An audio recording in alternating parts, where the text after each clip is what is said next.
I received the keys to the 2 rooms and entered one of them. Aries and I were in room 202, while Dina's room was room 204. The room in between, room 203, was occupied by the adventurers from before, so we were somewhat separated from Dina. The room itself was, well, not bad. The wooden room was fairly wide, and the beds were solidly built. There was a bathroom too. There was nothing for me to pick on. No. Actually, it was not uncommon to find inns without baths in this world. This was only natural in the game world. I was impressed by the advancements made in the last 200 years. The cost of lodging was also cheap, merely 30L. 90L for 3 persons was such a reasonable price. Dina had a good eye for selecting this inn with just a glance. Well, let's wait for Dina. Yes, Lady Ruppaz. Although we waited for Dina, the latter probably wouldn't have much opportunity for action. Everyone other than me would die when facing Libra. Although Aries was one of the 12 heavenly stars like Libra, their compatibility was the worst. Aries specialized in endurance battle using his abundant skills, but Libra specialized in annihilating the target with maximum penetrating damage upon initial contact. Therefore, unless his HP exceeded 100,000, he would die instantly without question. After the target took on that attack, Libra had no way to heal herself, so she was the easiest to defeat among the 12 heavenly stars. However, that attack was simply too violent. I finally recruited Aries, but unfortunately, he had to stay behind when fighting Libra. Aries.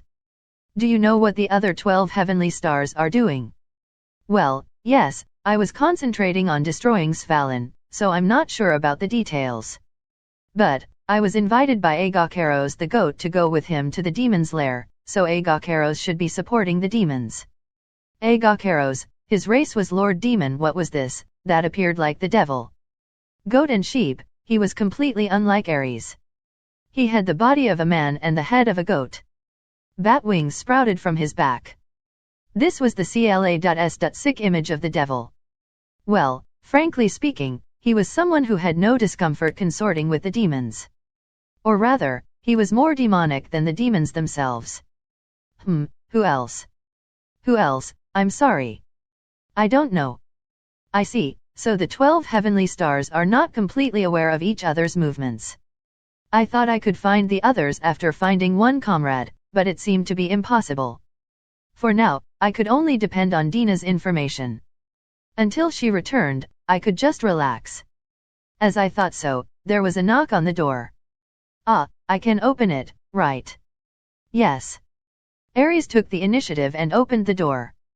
It wasn't Dina standing there, but the 4 adventurers who were arguing with the innkeeper earlier. Today was definitely the first time we met them, so what could they want? They did not seem hostile. Since Aries was at a loss for words, I came over to the door.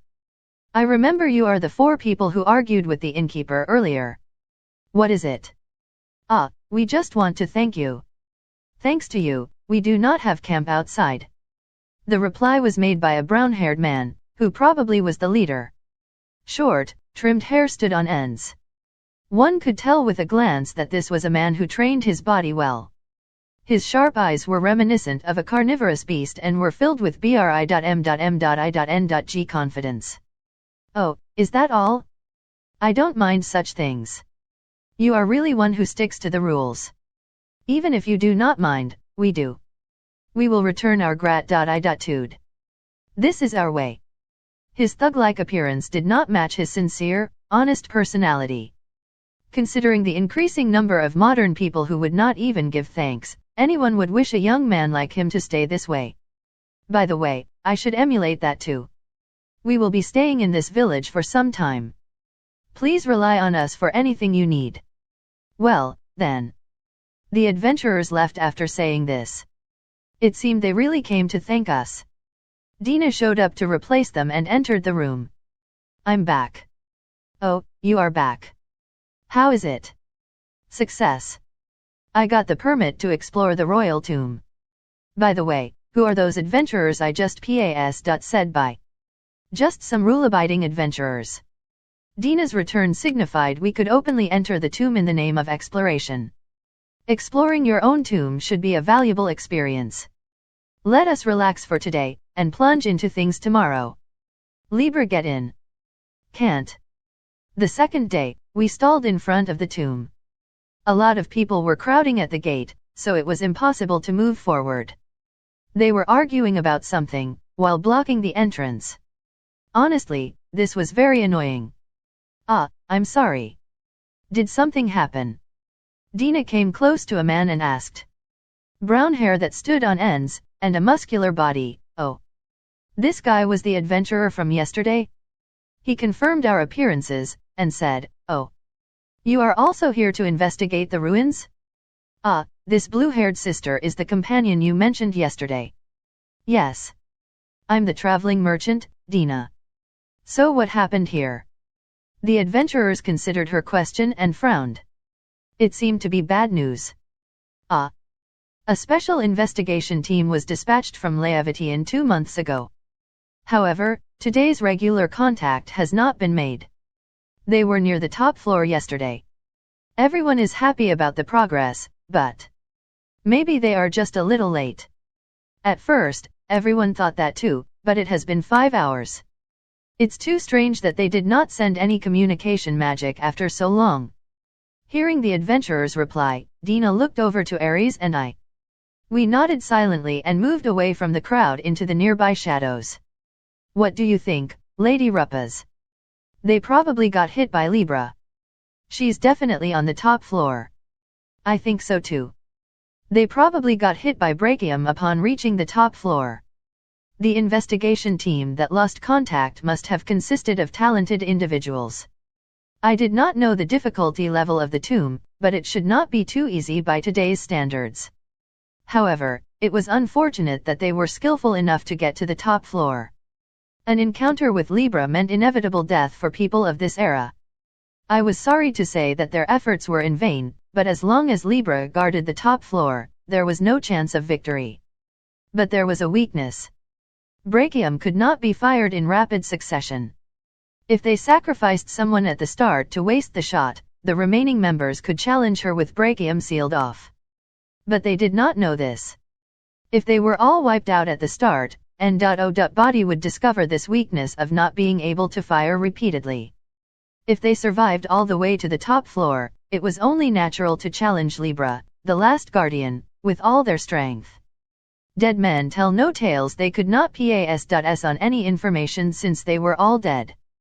This weakness was known only to Mizar and N.O. Body else knew about it. I only came to this world a few days ago, while Mizar had already said on. The 12 heavenly stars might know this too, but they would not pass this information onto the humanoids. Thus, N.O. Body knew about Libra's weakness, and the mountain of sacrificial victims built up until today. But even if they knew about it, I would still say no to their chances of victory.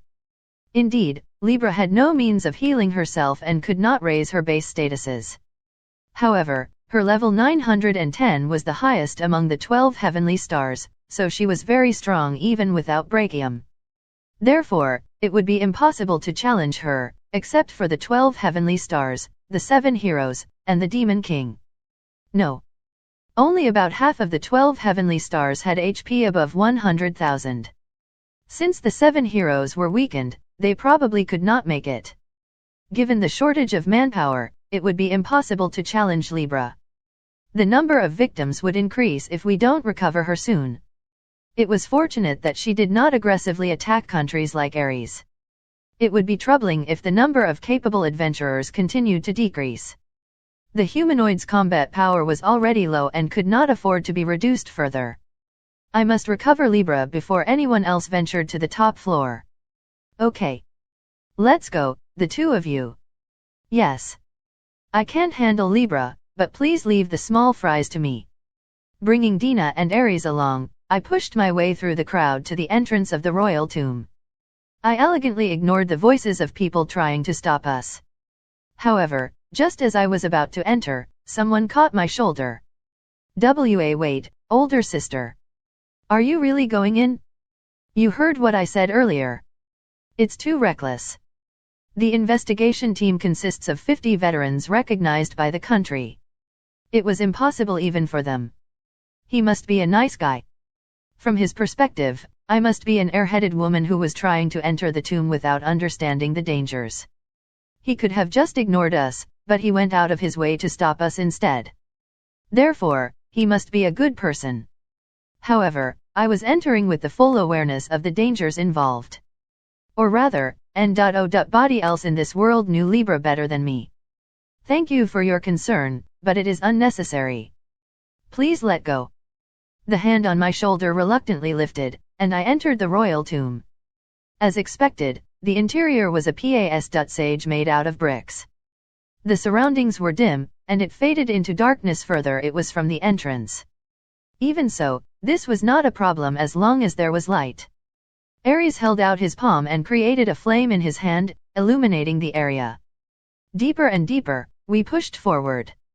As expected of the first floor, all the traps were already triggered. Without any obstacles, we easily found the stairs to the next floor. After proceeding to the next floor, a silhouette appeared before us. It was a simple golem constructed out of solid rock. Checking with observing eye skill revealed that it was level 150, despite looking like this. This was just a small fry to me, but it might be different for other people. Oh, a golem. Yes. This was something Ma.S.S produced by Lady Ruppaz for the final battle with the 7 heroes. Oh, I see. It is my golem. No wonder its level is high despite the crude construction. When I was fighting the 7 heroes, I Ma.S.S produced these golems to make up for inadequate fighting strength. However, multiple golems normally could not be produced at the same time. It was limited to 1 golem per person. Even if several bodies were made, only the golem at the top of the item list would appear. All the others remained inert. Furthermore, if the golem was destroyed, the next golem appeared only after the battle. Thus, the Ma.S.S use of golems was prohibited. In addition, the highest AI level for golems was set at 5. Golems with high AI level required a long production time, thereby making it impossible to Ma.S.S produce high-performance golems. But many loopholes could be found in the game. If high AI golems could not be continuously produced, then it implied that low AI, shoddy golems could be Ma.S.S produced. After Ma.S.S producing such golems, I could simply distribute 1 golem to each member of my faction, allowing me to utilize them all. I exploited this and suddenly boosted my fighting strength by letting the low-level faction members use a low AI golem. Well, even so, they were just small fries before a high-level player. It seemed a large amount of those shoddy golems from back then were left behind to wander about in this tomb. Although it is something I made, I could sense its hostility. It's because the golem's thought routine is to indiscriminately attack any creature within detection range, except for living creatures belonging to Zodiac and golems. Since Lady Ruppaz's country is no more, we would be attacked too. Oh. These golems are idiots that always attack the nearest target first. A low AI golem was less intelligent than a monkey. It was simply a shoddy golem that indiscriminately and repeatedly direct normal attacks against the nearest target. Even if it had skills, it would not use them due to its low AI. It wouldn't consider the conditions of allies as well. At AI level 2, the golem would use skills, chosen at random, without considering the situation. Thus, it was common sense that a minimum of AI level 3 was required for actual warfare. From a certain viewpoint, my golem Ma.S.S production tactic was contrary to common sense. The result was staggering. Common sense was important. Oh, by the way, Zodiac was the name of the country I built. Well, I suppose we should just destroy it. Crack. I cracked my finger joints and aimed at the golem. If the shoddy golems I made were causing inconvenience after 200 years, it was my responsibility to dispose of them. But just as I was about to collide with the golem, someone came between us and blocked the golem's sword fist. Oops. I won't let you. A man who never forgets kindness shown to him, Jean the Adventurer. And the other 3 members of Adventurer's Party Hawkeye. In the name of righteousness, let me help you, older sister.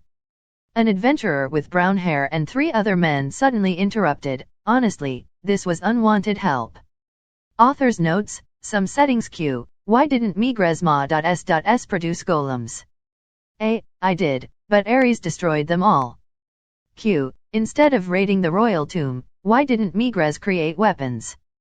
A. Actually, I did, but Mars raided them when I tried to export them to other countries. So they were kept in domestic circulation.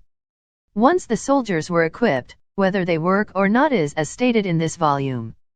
Since the meddling of Mars ceased, these weapons and armors will be on sale for a while. Perhaps the wealthy people will buy them for self-defense or other reasons. After all, it is money. Footnotes L is the currency used in the world. I can find no equivalent among real-world currency. The closest approximation is L, a unit of length measurement from one's elbow to the tip of the middle finger. This translation will use the same word L, but remember it is a currency unit instead. Agakeros, meaning goat-horned, is the Greek name for the astrological sign of Capricorn. His description closely resembles that of Baphomet. His race is given as Lord Demon, which I was tempted to translate it as Demon Lord. But I refrained from doing so to avoid confusion with the Demon King. Leviathan is a weapon that could kill the rooster Vipnir in Norse mythology. It is sometimes identified with either the Sword of Surtur or the Sword of Frey. In this novel, the name is given to the city where Rupaz was first accidentally summoned in Chapter 1. A wild last boss appeared. Rewind sign sparkles fast forward sign. Ha! Adventurer Jean, according to what he said himself. He swung his sword and slashed at the golem. However, it did not even break the golem's rocky she.l.l. Unable to feel pain or fear, a golem's thought process was extremely simple, determined only to hit the opponent in front of itself. Free from fear and dread, even its mechanically repetitive attacks were a threat. Jean took a step back immediately to avoid that straight punch, but his face made it clear that he was nervous. Ah, such an outrageous punch. If you take one hit, you'll be in trouble. Correction, although it looked like a straight punch to me, it was not like that to them. Two adventurers stepped forward before the golem to cover for Jean. Their weapons were two swords and an axe. Was it so that one would emphasize speed, while the other would emphasize power? One man slashed at the golem multiple times with his swords, while the other delivered a heavy strike on the golem's arm. The man in the rear continued to shoot with his bow, covering for the three vanguards. I felt that it was not a bad combination, but...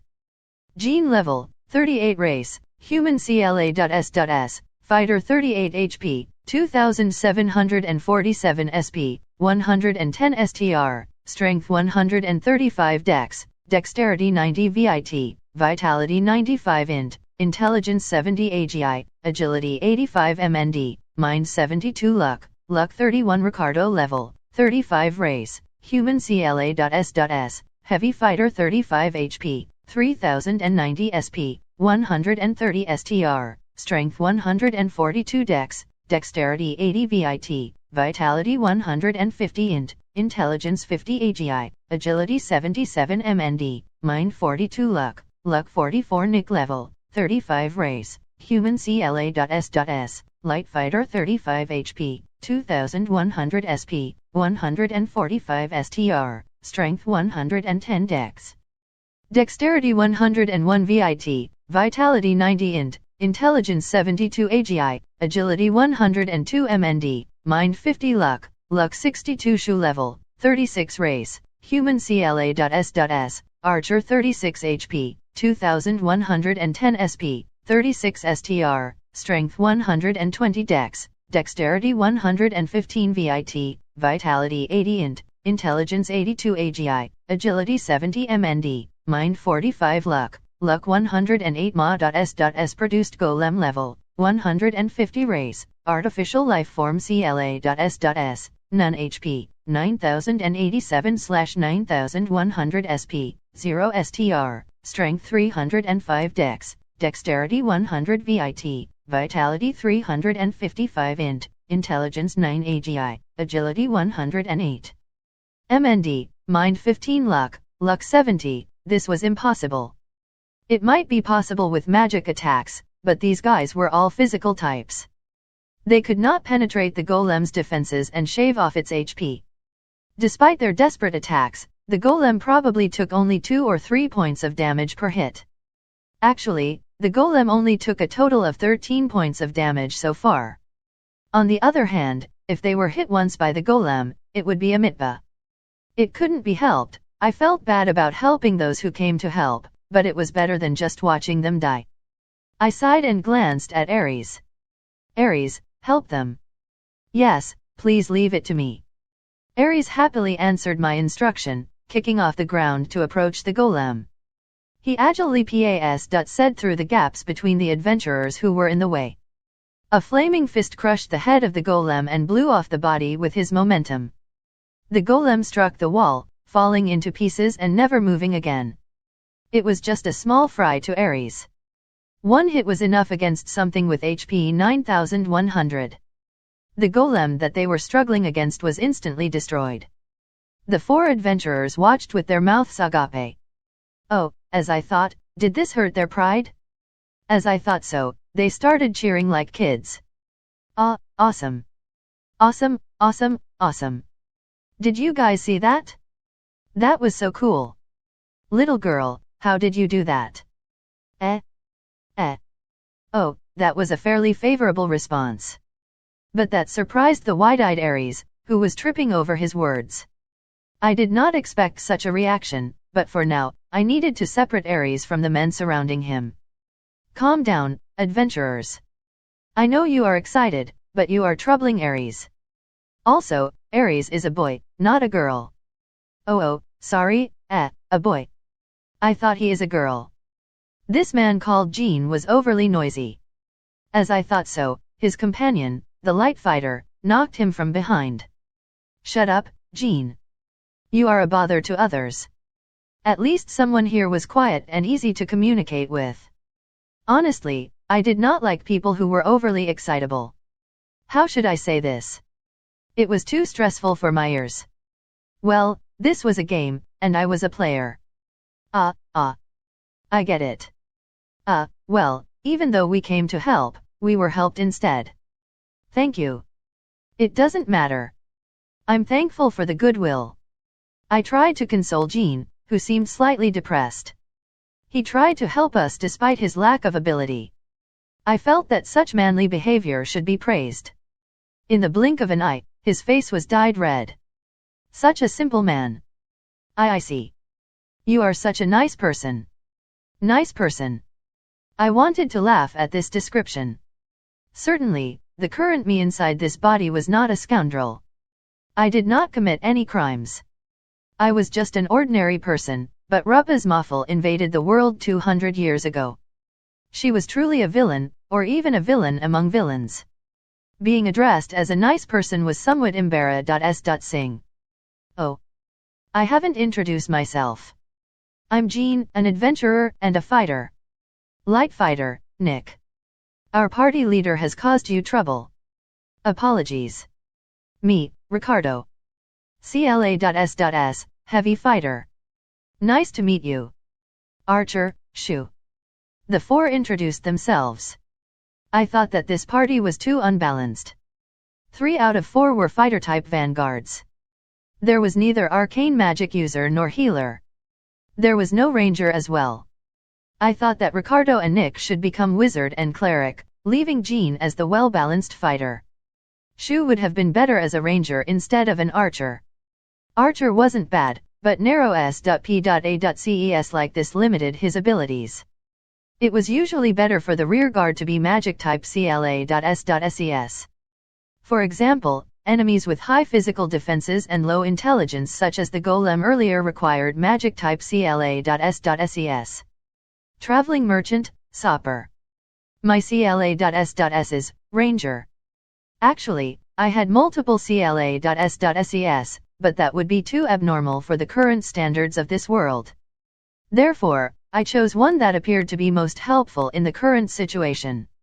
Unarmed combat was the specialty of the grappler CLA.S.S. A ranger fighting with his bare hands would just be considered a weird ranger.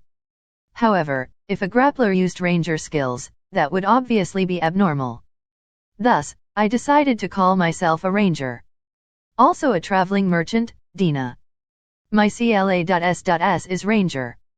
Having never once used a ranger skill, she must be just saying whatever came to mind. There were many mysteries surrounding Dina, but I would leave it for now. Still, I preferred she chose a CLA.S.S different from mine. Oh. Also a traveling merchant, Aries. My CLA.S.S is, Ran Ranger? I think. And finally, Aries. He definitely did not understand, simply copying his lines. What should I do with this? A party with all three members being rangers. We became a team that was clueless about party balance. Sure enough, Jean was amazed, composed himself, and said, "Such terrible party balance, are you people really okay?" The leader of a party with mostly fighters was worried about me. What was this? This indescribable feeling of humiliation. This was awful. As a matter of fact, I could explore this low-difficulty dungeon all by myself. Only a dungeon such as the G.O.Dis Sanctuary would require a party of 5 or more level 1000 players.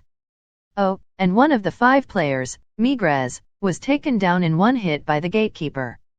Don't worry. Our levels are high. Brute force with high levels? Such an elegant-looking party, yet filled with muscle brains. What was this muscle-brained leader of a party filled with fighters saying? What should I do? I had an urge to smash his head in with an oversized boomerang right now. What did he just say? I wondered if he came here just to distract and stress me out. Well then, your fighting strength will be insufficient. Okay, I owed you yesterday, so we will go as your bodyguards. No thank you. They were just a burden earlier. They couldn't even shave off HP 100 from the golem. Why were they so confident? Thanks, but is it alright? Then, please take care of us. No thanks. Dina covered my mouth before I could finish and accepted them without my permission. I removed her hand and stared at her in reproach, but Dina merely smiled and said, "Isn't it fine, Lady Ruppaz? Let's have a little fun before we get to Lady Libra. Since they are offering to come along, why not use whatever is available? You are really black-hearted at times." Dina smiled and said, "Let's use them as S.H.I plus ELDs." I shuddered at her words. It seemed she was more rotten on the inside than I imagined. For now, it was fortunate that her rottenness was directed at my enemies. Or perhaps, I just didn't notice when it was directed at me. Well, we just have to support them without going too far. If we left them be, they would be slaughtered by golems. If we went all out, their confidence would be shattered. Therefore, we could only pretend to cooperate to defeat the enemies, even though Aries and I would be the ones really doing the work. In short, we could only secretly use them as S.H.I plus ELDs like Dina suggested while we proceeded forward. Oh dear. I sighed. I glanced at Dina to reproach her for her selfish behavior, then moved forward. The 4 adventurers followed with Aries and Dina trailing behind. Well then, let's get to the top floor when Libra was. We advanced in the unnecessarily wide tomb. The only positive thing about the tomb was that the area became smaller as one went up the floors. Its pyramid shape implied that the journey would be easier towards the top. The problem was that the golems' levels went up as well. A sound echoed as golems clogged the pas.sageway. I checked and found the golems here to be level 300. It seemed high-performance golems would start appearing. At this level, the adventurers would die with one hit, so it was really bad. We must destroy the golems before they attacked the adventurers. Jair. The golems gave a strange cry and attacked the adventurers. As I intercepted their attacks, the golems stopped for some reasons. Aries also went in between another adventurer and a golem. That golem stopped as well. What was going on? They did not merely stop attacking, but also backed off when facing us. In the end, they mysteriously chose new targets, and even aimed for Dina, who was in the rear. Was it possible that they recognized me and Aries as allies? Impossible. When it came to golems of this level, I would have made them with higher AI. These golems were smarter than the ones in the previous floors. It wasn't surprising that they could recognize me and Ares, even after the country was destroyed. Otherwise, they would attack even Libra. Why was Dina being attacked? Hey, wait a moment. Why is it only me? Lady Sopper, please help me. Looking at Dina being chased by golems, I felt somewhat sad. Ares also looked at Dina with sympathy. Dina, your presence was so weak that even the golems forgot about you. Footnotes: Amitabha is a celestial Buddha in Mahayana Buddhism. He is said to appear before those who call upon him in their moments of death. Conversely, calling upon his name is sometimes used to imply death. A wild last boss appeared. Rewind sign sparkles fast forward sign. Translator, Hand of Vecna editor. 2 more free thoughts. I lightly parried the fists of the golem and ordered it to wait in a soft voice, then blew it away to make it look like it was defeated. It was fine to destroy the low AI golems on the lower floors. They neither recognized me nor obeyed my orders. They were broken machines that relentlessly attack whatever was in front of them. It was the correct decision to destroy them. However, the golems on the middle floors and above had higher levels and could understand simple commands. I did not want to destroy them since they could recognize me and Ares to the point of stopping their attacks.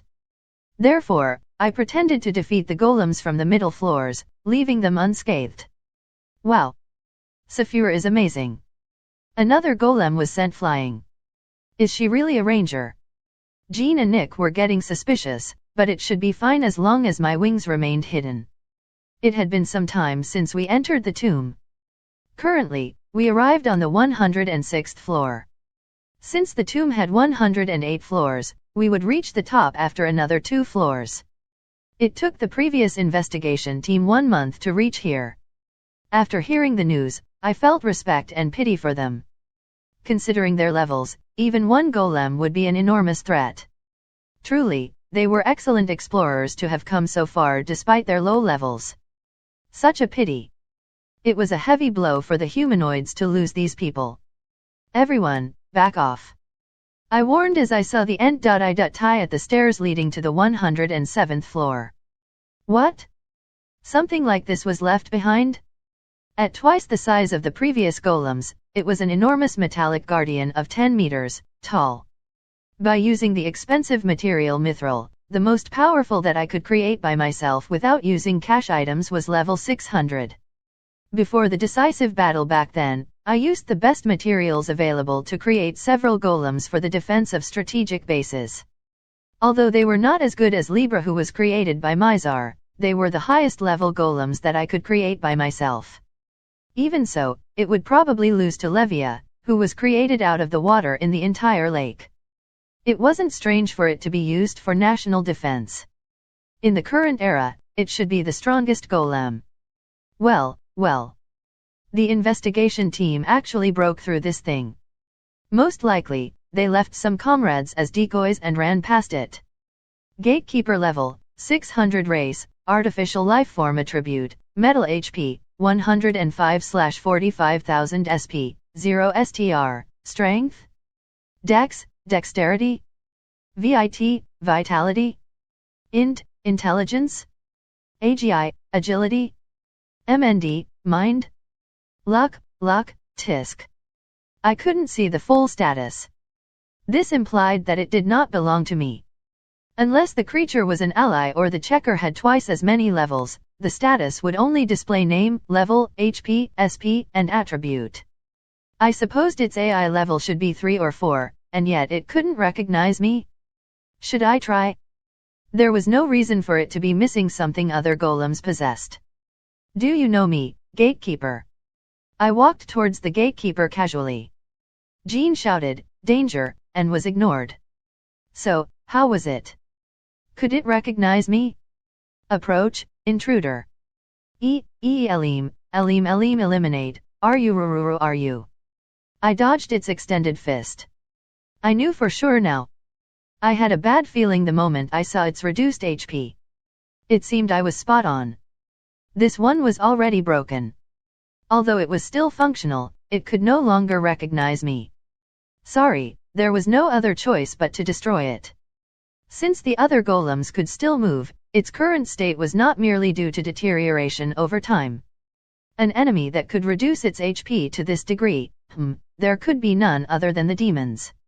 1 or 2 raids probably wouldn't be enough, given the strength of the 7 luminaries. However, its HP would be reduced if raided repeatedly 10 to 20 times. Considering this, I was surprised that it was moving at all. Saphur. Don't worry. It can't do anything to me in its current state. I responded to Jean's concerned voice and stepped forward. Sidestepping the gatekeeper's attack, I went straight into its bosom. 1 hit. I penetrated it with a knife hand strike, reducing its remaining HP to 0. Purple electrical sparks flew as the metallic parts that composed its body scattered across the ground. Light flashed in one of its eyes before it collapsed on the floor. Ah, intruder, elimin, e. It was so humorous and pitiful as it repeated the same words like a broken record. I shook off the metallic fragments on my hand and said through the side of the gatekeeper. With this, there was no more obstacle. All that was left was to stop Libra. As I was about to go on to the next floor, a voice mixed with noise was heard from behind.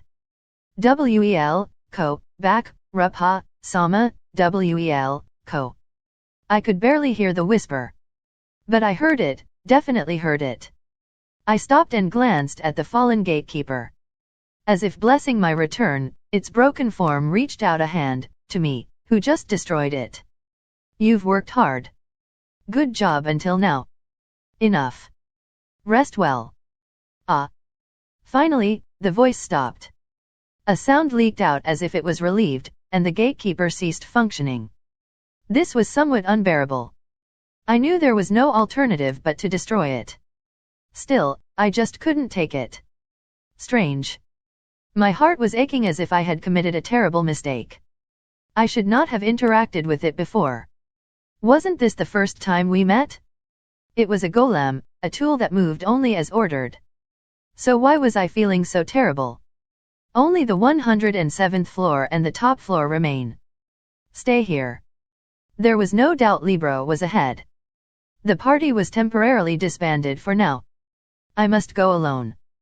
Jean, however, shouted in opposition. Wait. You are going alone? That's absurd. No. It's for the best. Body other than me can withstand Libra's first shot. Her brachium skill will erase you 30 times over if you come. Jean took a deep breath and looked at me suspiciously. His eyes did not doubt my words. They questioned my very existence. You. What exactly are you?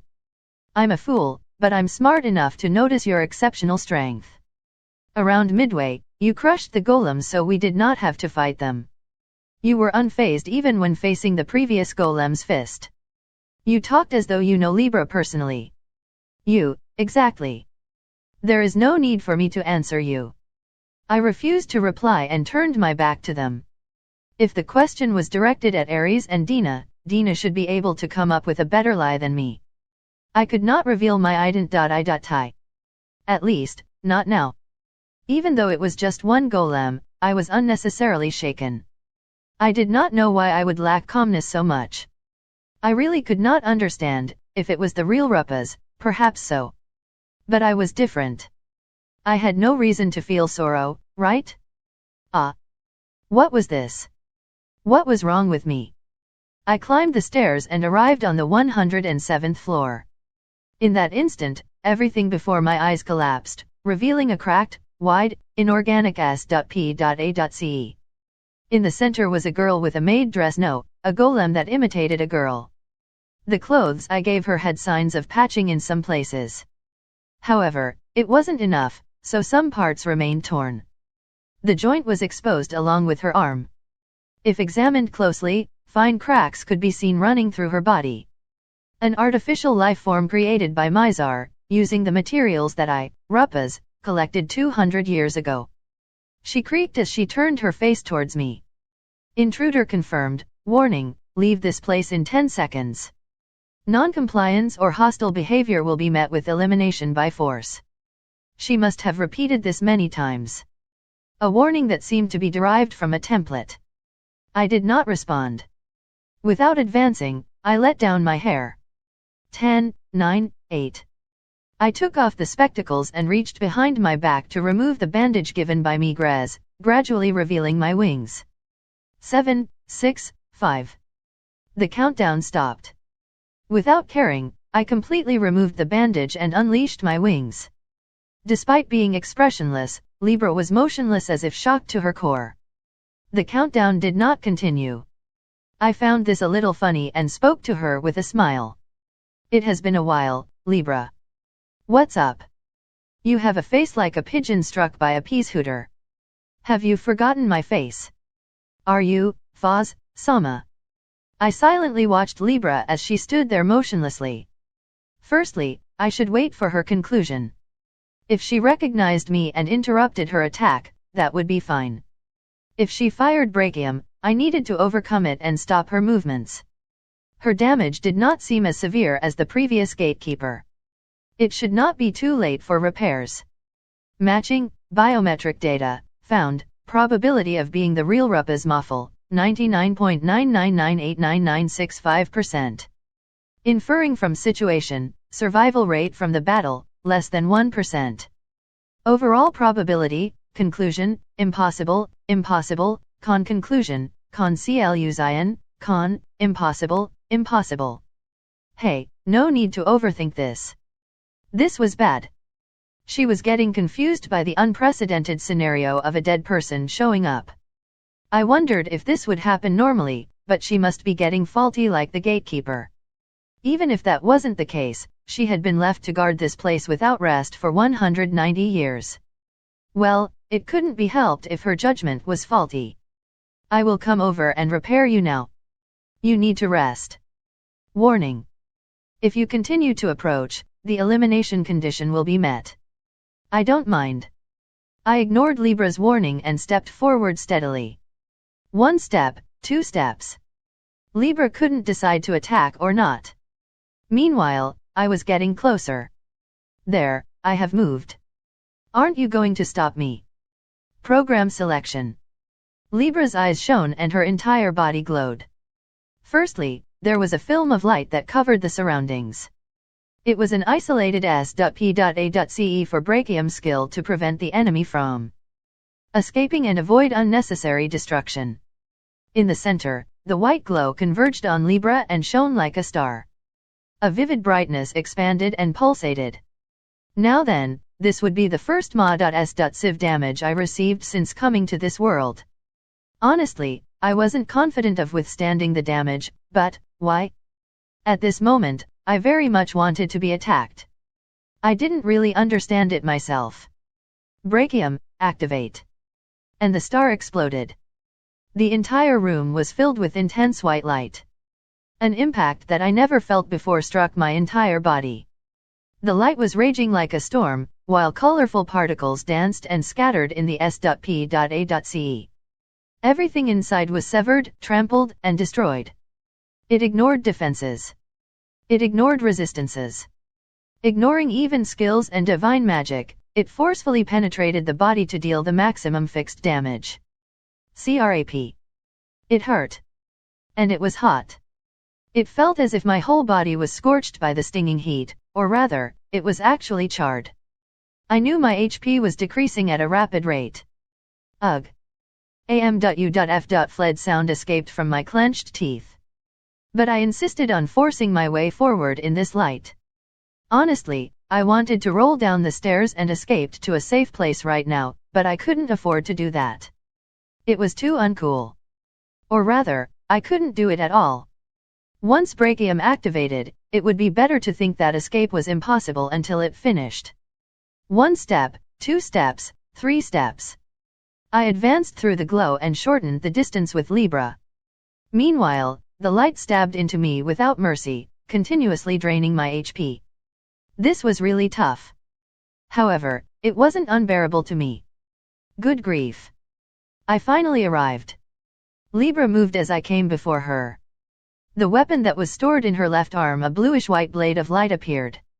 I dodged the blade by a paper-thin margin and grabbed her left arm to stop her movement. And I activated the alchemist's skill, All Repair. It was a skill that would fully restore HP, provided the target was a golem. This skill was really inefficient, and not all golems could be repaired. Only the ones owned by the user could be affected. Unlike the gatekeeper, Libra should be a golem still owned by me when I fell in battle. I decided to test if my hypothesis was true. It seemed to have said without incident. The cracks along Libra's body vanished and her HP was restored. I'm sorry I kept you waiting for a long time. I have come to pick you up, Libra. Situational evaluation, probability of being Rupasama herself, 100%, Rupasama's ident.I.tai, confirmed. Terminating the task of defending the royal tomb. Libra said and closed her eyes as if relieved. I gently embraced the girl who could finally rest after her task was finished. Author's notes: Brachium originally planned to make it like Mega Man X2's Giga Crush skill, but it was suddenly changed due to the question, could the royal tomb withstand it? So it was modified to a skill that shoots after using an isolation field specially for Brachium. Rupas, it has been a while, Libra. What's up? You have a face like a pigeon struck by a peashooter. Have you forgotten my face? Libra, are you, Foz, Sama? Libra, you are a fake using Rupasama's name. Well. Rupas. Dan/footnotes Mithril is a fictional metal that resembles silver, but is lighter than steel. It was first introduced in J.R.R. Tolkien's The Lord of the Rings. Knife hand strike is a martial arts attack that uses the edge of one's hand like the blade of a sword. Divine magic, along with arcane magic, are the two types of magic in this novel. This setup is reminiscent of the magic types in Dungeons & Dragons RPG, so I decided to adopt the same terms: divine magic for heavenly arts, and arcane magic for magical or demonic arts. A wild last boss appeared. Rewind sign sparkles fast forward sign. Translator, Hand of Vecna editor, 2 more free thoughts. After I calmed Libra down safely, I worried about what to do next. Jean would definitely be suspicious if I returned with Libra like this. Particularly, if I tried to take Libra along, they would object. In the worst case scenario, they might demand that Libra be destroyed. Of course, I did not wish for Libra's destruction, but this would set me in opposition with them. Although Jean and his comrades were no match for me, I would rather avoid unnecessary trouble. Yet I couldn't think of any good excuses. In the worst case scenario, I could knock them unconscious and run away. There didn't seem to be any other way. Thinking about this, I felt a bit depressed. Oh, Rupasama. Welcome back. You seem to have secured Libra without incident. As I descended to the lower floor in a bad mood, Ares and Dina welcomed me with a smile. In contrast, Jean and his comrades were motionless. Their eyes stared blankly ahead. Dina, what happened to them? Oh. It would be troublesome if they report us after returning, so I gave them a little suggestion. Suggestion. I just planted some fake memories, so they think that they never met us at all. Also, I decided that they are the ones who cleared this dungeon, so it should s.h.i+foot people's attention away from us for a while. The outrageous things Dina just said made me smile. Ah, right. She could manipulate memories. How convenient and yet terrible. I seriously thought it was good for an ally though. My greatest concern was gone with this.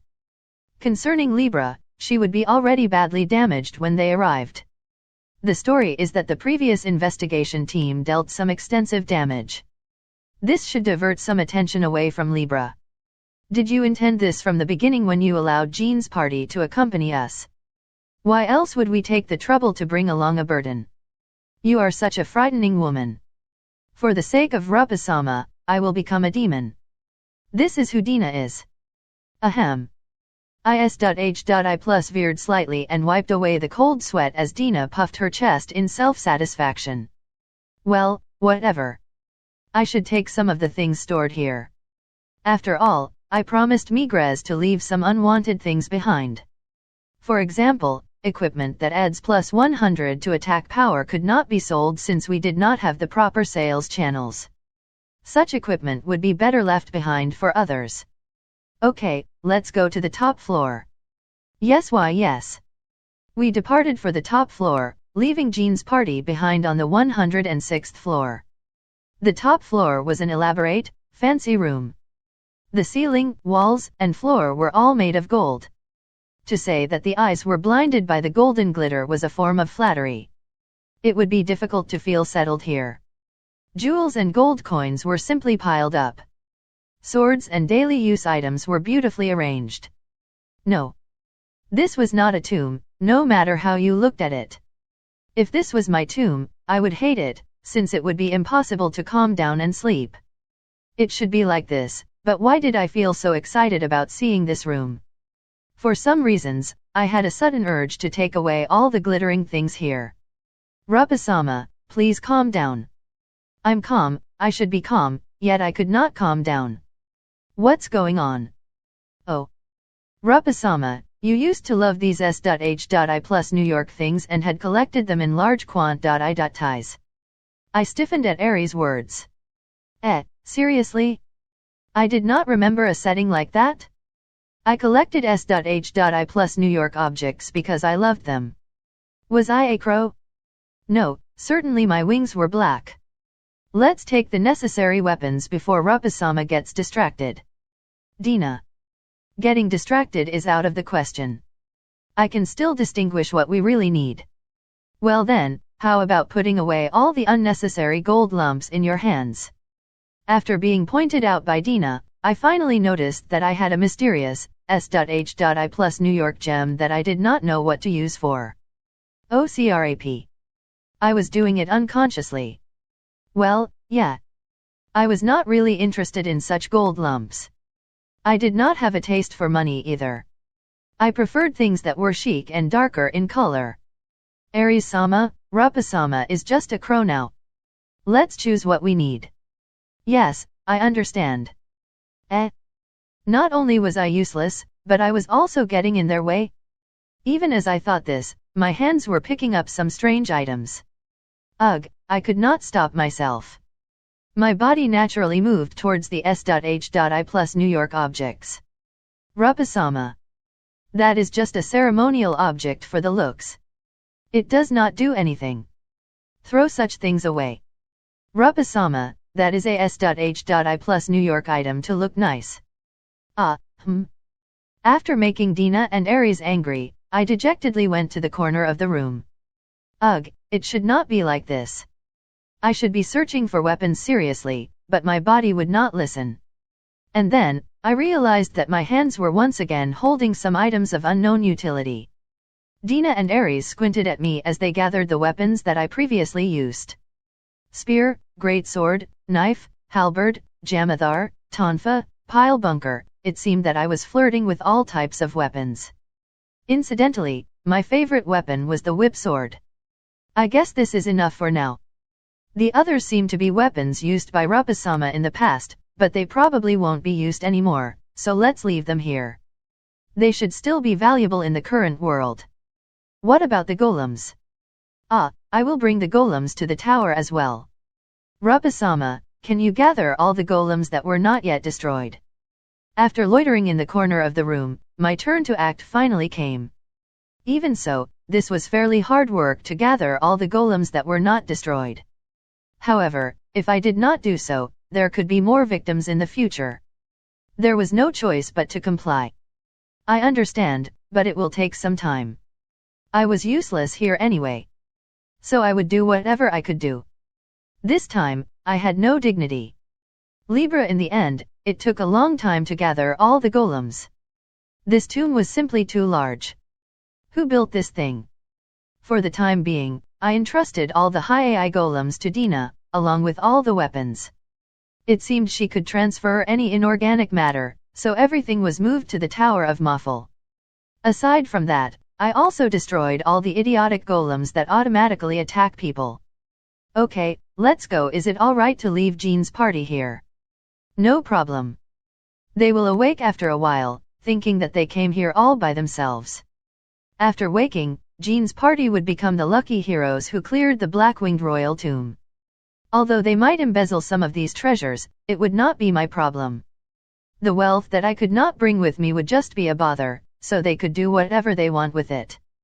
It was enough for me to recover the weapons, golems, and Libra. Still, this was meant to be my tomb. My feelings were somewhat complicated when I thought of this place becoming an empty ruin. It was the same on Earth, where treasure-laden tombs were excavated and robbed. Using prevention of tomb robbery as an excuse, the scholars would claim the discovery of important historical relics and display all the corpses in the museums. However, museums were simply unsuitable to serve as tombs. If I really died, I would prefer to be buried in a plain tomb that would not attract anyone. We left the tomb and returned to the forest where we left Tanaka. I created a new set of maid outfit for Libra with alchemy. Next, I needed to polish her dirty body and change her clothes. The task of polis.h.i+ng her and so on would be left to Dina instead. After that, we waited for a few hours. Since Libra would not move without orders, I gave an order for her to get up. Libra promptly opened her eyes. Visibility good, checking each part, no abnormality. Starting up. Light shone from her eyes as Libra slowly raised her body. When she saw me, she stood up and bowed elegantly. Well then, I should take a look at Libra's status. 12 heavenly stars, Libra level, 910 rays, artificial lifeform attribute, metal HP, 120,000 SP, 0 STR, strength 5,500 dex, dexterity 4,900 VIT, vitality 5,020 int, intelligence 300 AGI, agility 4,100 MND, mind 350 luck, luck 600 She was exactly as I remembered her. Having SP0 was a common trait for all golems. Golems did not expend SP when using skills. Instead, their skills were limited to a specific number of times. The usage frequency would not reset until 24 hours later. Therefore, Brachium could only be fired once. It would be pointless even if SP-based skills were learned. On the other hand, a golem's HP could be considerably higher than other characters, given the appropriate materials. If the material was really good, the HP of such a cheat golem would be close to that of a boss monster. However, a golem could only be healed by alchemist's skills.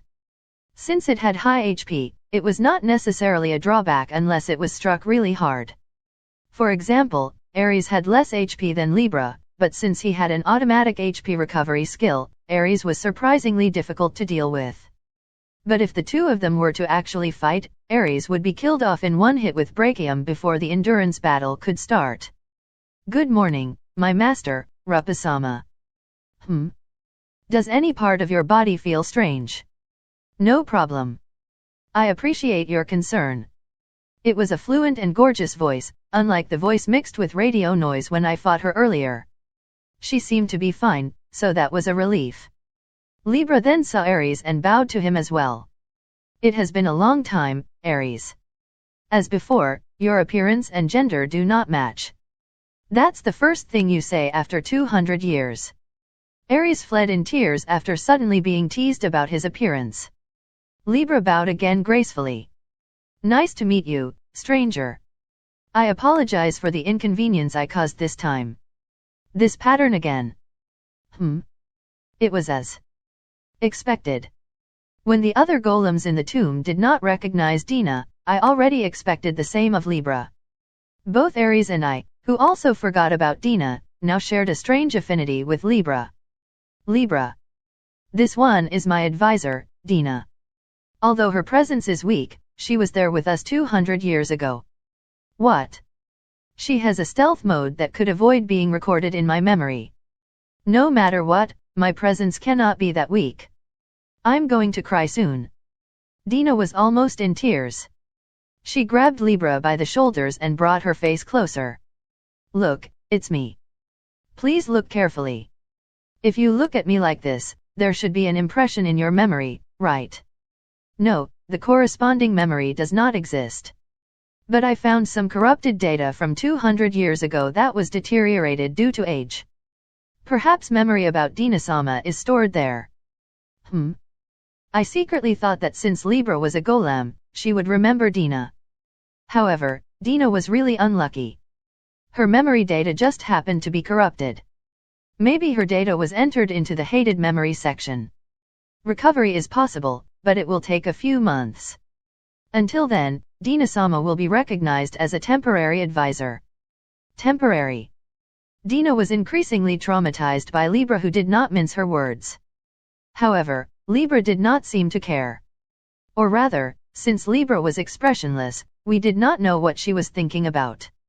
Even so, I could not doubt the loyalty of someone who guarded the tomb so staunchly. Beneath that icy metallic mask, there must be a hot soul, should be, probably. Libra, do you know anything about the other 12 heavenly stars?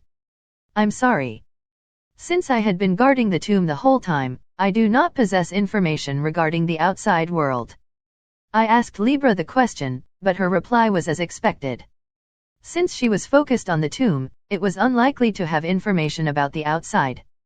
Fortunately, there were still 4 out of the 6 people in Dina's knowledge, so there was no rush to collect information. Then, Dina. Where is the next member of the 12 heavenly stars? The next one, that's right. It's a bit far. Partheno-sama of the Maiden lived hidden in a village at the foot of the mountain 2,000 kilometers west of here. Village. Yes. In a forested region with weak monsters, a defensive barrier was erected against outsiders. She is living there peacefully. Oh, that was really mild. It was wonderful since this would not bother anyone. Although I was a bit concerned about her becoming a shut-in, perhaps this could be postponed? Unlike Aries or Libra, even if we left her alone for a while, there wouldn't be any victim. Oh, yes, that mountain is Rupa-sama's birthplace. All the Flugels who originally lived there had been driven away. She now occupied it as an uninhabited, holy sanctuary. I took back what I said. I knew it, there was trouble. Author's notes, weapons of this world for the most part, weapons of the real world exist in this world. Ficht.I. weapons, such as whip swords, are also common. Also, since Gunner is the advanced CLA.S.S of Archer, there were probably a lot of firearms 200 years ago. This would be very expensive now. A firearm with good performance is fundamental to a fantasy world. Jean, this is amazing. I got the strongest sword. Holy Magic Sword Lucifer Blade Ecthelion Omega Attack plus 150, a sword made by Rupas in the past when she was drunk. It is very Imbara.S.Sing to use, as its name must be shouted out loudly when attacking. But by the standards of the current era, it would be considered a famous sword. In terms of design, this sword looks like what you might see in souvenir keychains. As a child, I always wanted to buy those keychains with a dragon encircling the sword. In fact, I have a keychain in the shape of translator, a sword in Dragon Quest game, I think. The only sword on the ground that could withstand the power of a dragon knight. Footnotes: Jamathar is a kind of punch dagger from India, now commonly and erroneously referred to as Katar. Tonfa is an Asian weapon consisting of a stick with a perpendicular handle attached a third of the way down the length of the stick. Is a fiction Iduchess, weaponized pile driver featured in Armored Trooper Votoms and later anime series. Is a fiction Iduchess kind of sword that can be extended and used like a whip. The closest real-world approximation is the Indian Urumi. Parthenos is the daughter of Apollo, who died a maiden and was placed in the heavens to become the constellation of Virgo. It is also the Greek name for the astrological sign of Virgo. Ecthelion, of the Fountain, is a high elf and one of the greatest warrior of the First Age in J.R.R. Tolkien's The Silmarillion. A wild last boss appeared. You did it, it was a success. The Kingdom of Swords Leavitian. Its center, the royal capital, was itself centered on the audience hall of the royal castle. It was normally forbidden to make a fuss in the audience hall of the king. However, that place was currently engulfed by continuous cheers of delight. At the center was a black-haired youth in his mid-teens. He was confused by his current situation. How did it all begin? The youth, who lived in J.A.Pan, was following his routine after school, Predict.I.P. aiding earnestly in his club activities and then going on his way home. However, his ordinary life was interrupted by a voice calling him to the extraordinary. Whoever can hear us. Please help us. It was a call for help. The caller's identity was unknown. The situation was unknown. Even the kind of help required was unknown. Normally, there was neither duty nor obligation to respond, especially when the voice eerily echoed inside one's mind. A normal person would feel fear and suspicion more than a sense of justice. He could not be blamed even if he ignored it and ran away. After all, people feared that which was unknown. It wasn't a bad thing even if he was afraid and escaped. However, he was such a nice guy that he could be considered sick. His screws were loose, or perhaps his hoop was off. He wanted to help whenever someone was in trouble. He wanted to reach out whenever someone was lost. This was virtue and benevolence. The wish to help others unconditionally and without hesitation, or the spirit to help others without the slightest suspicion, was the quality of a hero. But in terms of his own security, it was a reckless and thoughtless reply. Or rather, he had given up thinking at all. Therefore, the summoning, which required a heartfelt acceptance, was established and he vanished from J.A.Pan. The hero summoning succeeded. This news immediately spread throughout the country. Capricorn, it was a dark place. No light existed in the darkness, as if the surroundings were completely sealed off. Even so, I could unbelievably see in the darkness. I could see my hands and feet clearly. I walked on without hesitation. So I thought, oh, this must be a dream. As I walked on in the darkness, a familiar room eventually appeared.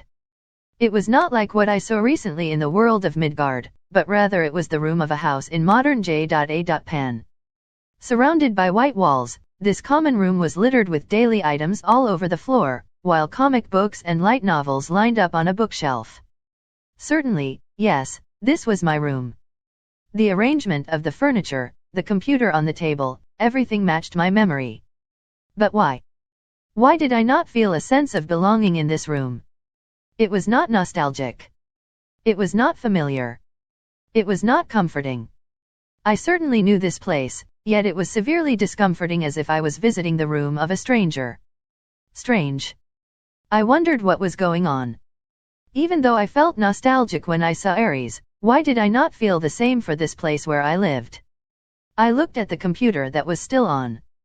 X-Gate Online, the screen of the game I knew so well, was displayed. But it was strangely hazy and odd, as if it was forcefully placed on a completely different game, losing all sense of familiarity. That was not all. It was displayed on the window. I was absorbed in it without a doubt. But looking at it again, suddenly, something grabbed my shoulder from behind. There were thin white fingers. The grip was chillingly strong and irresistible. It was too late when I tried to resist. Time ran out the moment it was discovered. I would just have to wait for the next opportunity. And so my consciousness was forcefully pulled up from the dream. Fa-sama, Rupa-sama, and I woke up. The first to enter my vision was Dina, who was shaking me. Next were Ares and Libra, who were standing by the side. Ah! Please get up already, Rupa-sama. Aren't we going to Vanayamer? Oh. That's right. Hearing Dina's words, my hazy consciousness became clearer. Oh, right. That was the next destination. I felt that I was sleeping quite deeply. Sorry. I had a strange dream. I apologize for not waking up. What was your dream? Oh, that, what was it? Sorry, I can't remember. It seems to be a strangely important dream, but I can't remember it at all. What the heck? I had an important dream, but I couldn't remember it. Well, I knew dreams were like that. Humans would forget their dreams in about 5.5 minutes after waking up. This dream seemed quite important to me. Then again, it was not really a big dream, so maybe it was nothing to worry about. Traveling in Tanaka, our destination was my hometown Vanayamer. This was a small nation in the mountains where the Flugels, self-proclaimed people of heaven, lived in small numbers. Rather than a nation, it was more like a settlement. My setting was such that this was also my birthplace. Even though my black wings. It was just a minor detail, so I didn't think too much about it back then. It wasn't hard to imagine being persecuted for it though. In the game, besides my black wings, there were wings of diverse colors. Now, that would be the subject of persecution. There were even those who changed the colors one feather at a time to create a picture. I was considered rather plain by comparison. It's almost night. Let's stop here for today. Tanaka had no driver's seat. It would move by itself even if N.O. body attended to it. However, it sometimes moved in a strange direction or attacked monsters along the way. Thus, I needed to control it. That was the reason Dina woke me. It looked like a car, but it was actually a golem. It should not be overlooked that it was basically a machine that would automatically attack enemies. Golems with AI level 5, such as Libra, would obey orders with fine details like avoid unnecessary combat. However, care needed to be taken when dealing with AI level 4. Simply put, it was like the priest of a certain RPG who persistently used instant death magic on an enemy that was immune to it. After knowing about such fools, it should be easy to understand my reason for caution. By the way, Rapasama. There is a country ahead. Country. Yes, or rather, we are already within that country's borders. The capital city of Gjallarhorn is a little further ahead. One of the 7 heroes, the Sky King, Merak, founded this country. Most of the Flugels live there. One of the 7 heroes who still lived. Indeed, it was my goal to meet them and recover the 12 heavenly stars. However, I was hesitant upon hearing that it was a country of Flugels founded by Merak. A country of Flugels, I would be left out the moment I entered. Of course, there was no way that I would be captured or killed. Since Ares and Libra were here, any aggression by the country would only result in a counterattack.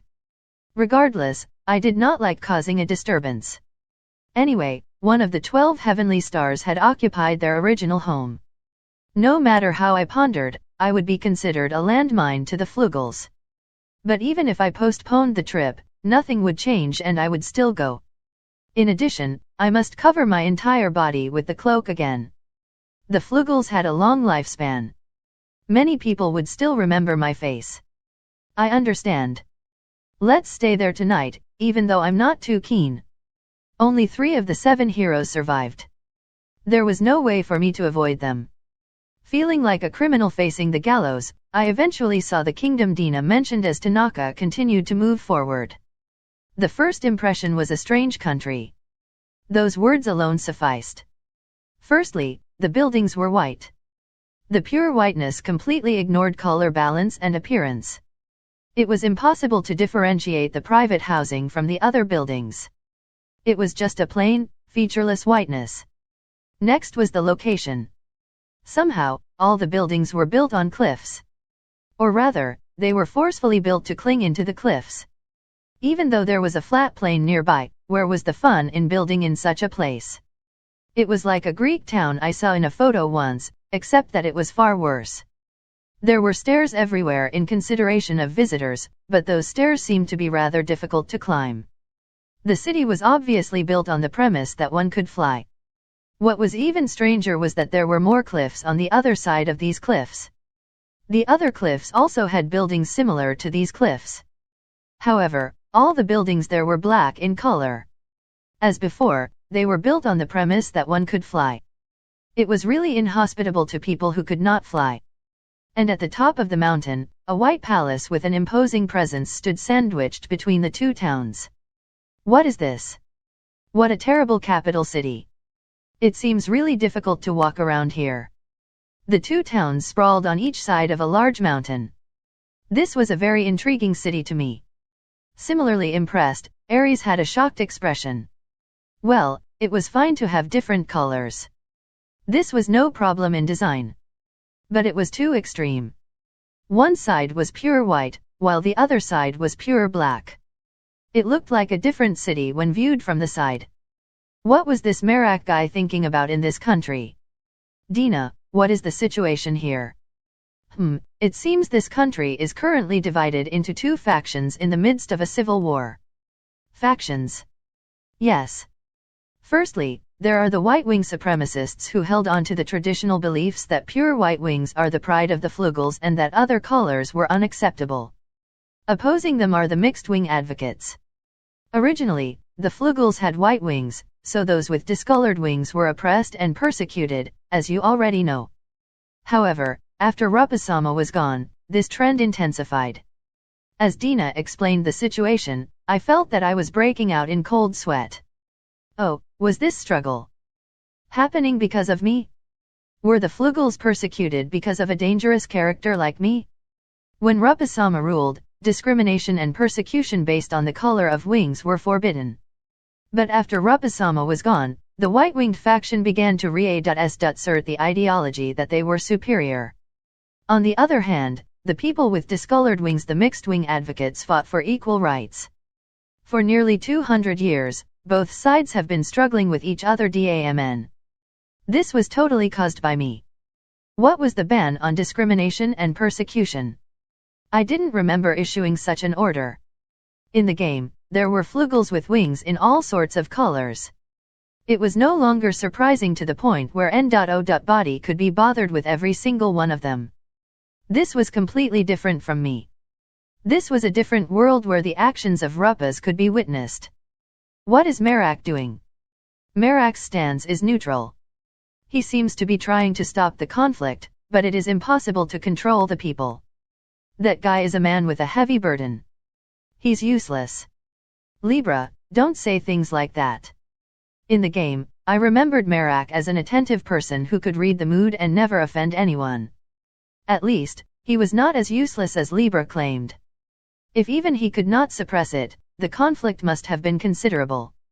Therefore, as long as I was the reason for this conflict, there was no way I could just pass over this. So, where are we going? White or black? Black first. It probably belongs to the mixed-winged faction. Understood. I felt that I would cause a disturbance if I ventured into the white-winged faction's territory.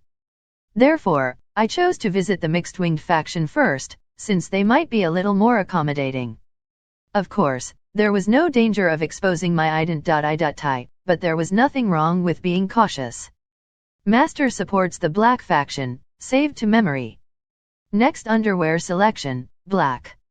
What is this person saying? Libra said some weird things expressionlessly as usual.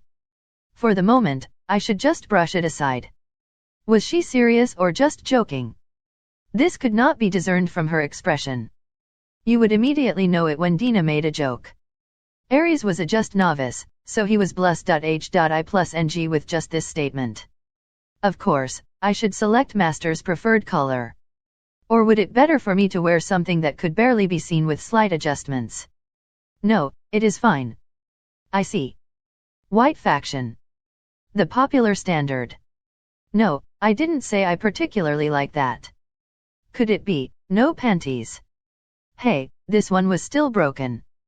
I speechlessly smacked Libra's metallic head. Are you really okay, you degraded tool? Those were some really strange thought processes. She was supposed to be AI level 5. I wondered if Mizar taught her those strange things. Aries already could not keep up with the conversation, wasn't it? It was high time to add someone with common sense so as to put her in her place. Wanted, someone to fill the role of countering Libra. Anyway, let's visit the Black Town first. Tanaka, hide yourself in the shadows of the nearby rocks. Yes, Master. After we alighted, Libra directed Tanaka into the shadows of the rocks. Then, Libra covered it with a large cloth from somewhere and returned. She was very competent when she properly performed her tasks. Anyone could have done it, but her actions were fast and steady. So how are we going to the town? There's a stairway, but... Dina said as she pointed agonizingly at the stairway. There was a stairway leading up to the town. But it was long, unnecessarily long. There were hundreds, even thousands of steps. If we used the stairs, dawn would break by then. Please be at ease. I will carry you all. Program selection. Skill, Skyjet, activate. As Libra spoke confidently, her back opened and deployed a jetpack. It was a mystery how her body managed to contain something like this. Apparently, she could fly in the sky. Well, the Skyjet skill was a general-purpose skill for golems. Items that allowed golems to acquire skills were sold for 200,000 euro in the game. I had Libra learned a lot of skills. However, this skill was so science fiction themed. Where was the sense of fantasy? Libra held me with her right hand, carried Ares like a barrel with her left arm, and grabbed Dina's neck with her left hand. Dina made an unfeminine sound "Gu," but Libra was unconcerned. The vernier thrusters blasted off with a roaring sound that would confuse anyone nearby. And so we flew into the sky. Wait, stop, stop. You will wake everyone in town. Libra, stop. Stop. Author's notes, about Gjallarhorn. Gjallarhorn. The citizens of Gjallarhorn are the Flugels who excelled in battle. The terrain is also advantageous to them. Therefore, even without a guardian deity like Levia, there is no way for the demons to take actions. Even he was weakened severely, Merak's intimidation skill would always make small fries of level 250 or less to be unable to move. So it is pointless no matter how many small fries there are. If one of the 7 luminaries attacks by himself, he will be killed by Merak. If 2 or more cooperate, there may be a chance for victory, but the 7 luminaries do not cooperate with each other usually. Therefore, the stalemate continues until now. However, this balance would easily collapse if one of the 12 heavenly stars joins in. Or perhaps, it will perish as a result of a civil war. Relations with other nations. It is a country that is somewhat closed to foreign contact, so relations are not that good. However, they do have a minimum amount of trade. Svalin is an allied nation, but due to Flugel's nature, Gjallarhorn is not in sync with the arcane nation of Svalin. They did not rush to the aid of Svalin because the mana that fills the region causes the Flugels great discomfort. The Flugels who had been to Svalin always say that it is a place that stinks of surströmming and durians. Relations between Kings Merak and Migraz are former comrades in arms. They are close friends, but do not have direct contact for 200 years. Merak tried many times to contact the vampire princess, Benetnash, to form an alliance, but he was always ignored. His thoughts and actions are aligned. A true hero. Tanaka's size. Q. Tanaka has bathroom and kitchen, so how big is it actually? It weighs 20 tons, and is 10 meters long with a height of 2 to 3 meters. Its width is about the same as a road lane in J.A. Pan. It's a rather troublesome size if used on an actual road. It could become bigger if the number of companions increases. A terrace could be set up on the roof of the second floor. Footnotes. Midgard is the world of man in Norse mythology. In this novel, the world of Xgate Online is also called Midgard. Vanaheimr is the world of the Vanir, the deities of fertility and wisdom, in Norse mythology. In this novel, it is the original home of the Flugels. Gjallarhorn is the horn of Heimdall in Norse mythology. It will be blown to herald Ragnarok. In this novel, Gjallarhorn is the country of Flugels founded by Merak. The Greek town mentioned in this chapter may be referring to Meteora, where several monasteries were built on top of rock pillars. Merak, also called Beta Ursae Majoris, is a star in the constellation of Ursa Major and the Big Dipper asterism. In this novel, Merak is the Flugel member of the 7 heroes, also known as the Sky King. Vernier thrusters are rocket engines used on S.P.A.C crafts for fine adjustment of alt.I.2 or velocity. Surströmming is a lightly salted, fermented herring from the Baltic Sea. Salt is used to prevent the raw herring from rotting. A fermentation process of at least 6 months gives the fish a characteristic strong smell and somewhat acidic taste. A newly opened can of surströmming has one of the most putrid food smells in the world. Benetnash, also called Eta Ursae Majoris or Alcade, is a star in the constellation of Ursa Major and the Big Dipper asterism. In this novel, Benetnash is the vampire member of the 7 heroes, also known as the Vampire Princess. A wild last boss appeared.